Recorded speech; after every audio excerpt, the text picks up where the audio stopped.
Со заменикот помошник државен секретар на Соединетите Американски држави, господинот Филип Рикер, разговаравме за актуелните состојби во Република Македонија, за неопходноста од деблокирање на евроатлантските интеграции за нашата земја, а во еден дел и околу некои процеси кои што се случуваат во регионот, а кои без сомнение треба ги имаме во предвид, проектирајќи ги нашите политики во наредниот период.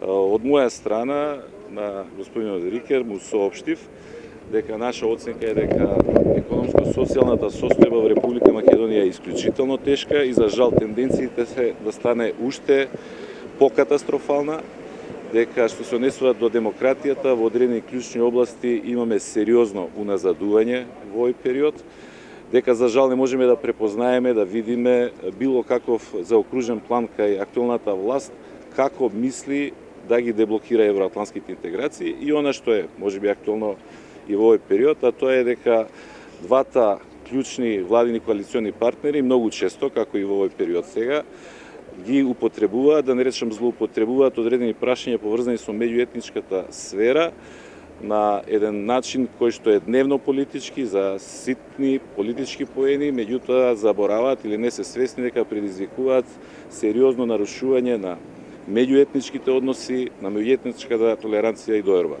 Наше мислење дека тоа не сме да се дозволи, дека е тоа неодговорно однесување. Господин Црвенковски, што мислите за можноста што ја најави Груевски, односно подготвеноста за евентуални предвремени избори?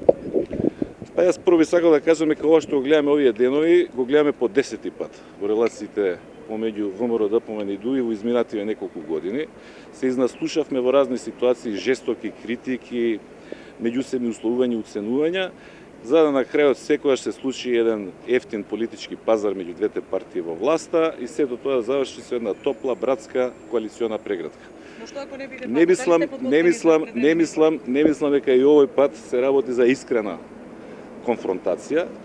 Мислам дека повеќе треба биде да очекуваме дека ќе се случи повторување или репризно повторување на она што до сега беше видено, што се однесува до нас, до Социјалдемократскиот сојуз. Ние посакуваме оваа коалиција меѓу ВМРО, ДПМН и ДУИ да опстои и овие две партии заедно да ја поделат одговорноста и да ја дочекаат казната што ќе им ја испорачаат граѓаните на следните избори за погрешните политики што ги водеа и за катастрофалните последици што ги предизвикаа. Што се однесува до прашањето за предвремени парламентарни избори, тоа е секогаш отворена опција за Социјалдемократскиот сојуз, сосема разбирливо ние сме опозициона политичка партија, иако морам да кажам не верувам во овие јавно дадени изјави кои да ги слушаме овие денови. Дали сте подготвени за брзи избори со вакви изборни правила? Првиот и најбрзиот можен момент за одржување на предвремени парламентарни избори е заедно со локалните избори во март месец. Се друго е глупост. Глупост е во оваа земја се одржуваат избори во размак од 2 месеци, да речеме некои во ноември или во декември, другите во март, за предвремени парламентарни избори во март заедно со локалните избори има доволно време и да се донесат неопходните измени во законската регулатива, да се провери избирачкиот список, ако навистина постои искрена определба за такво нешто, во март ќе се видиме и на предвремени парламентарни избори. Благодарам. Гледате ли сега шанса во кој да ви биде партнер во подготовката на коректни избори како што ги барате, нели на минатите избори имате прилично многу услови. Гледате ли сега шанса ДУИ да ја смени играта и да со вас да работи на подобри избори? Нити минатиот пат немавме некои многу или посебни услови, нити сега. Еве ги го условите. Препораките на ОДИХР и ОПСЕ нека станат составен дел од изборниот закон. Избирачкиот список нека се прочисти. Тоа не се ни многу, ни необични услови.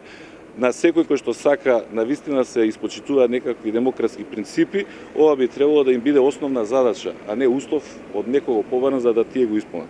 Ако ДУИ е подготвена во тој правец да работи, добро. Благодарам многу.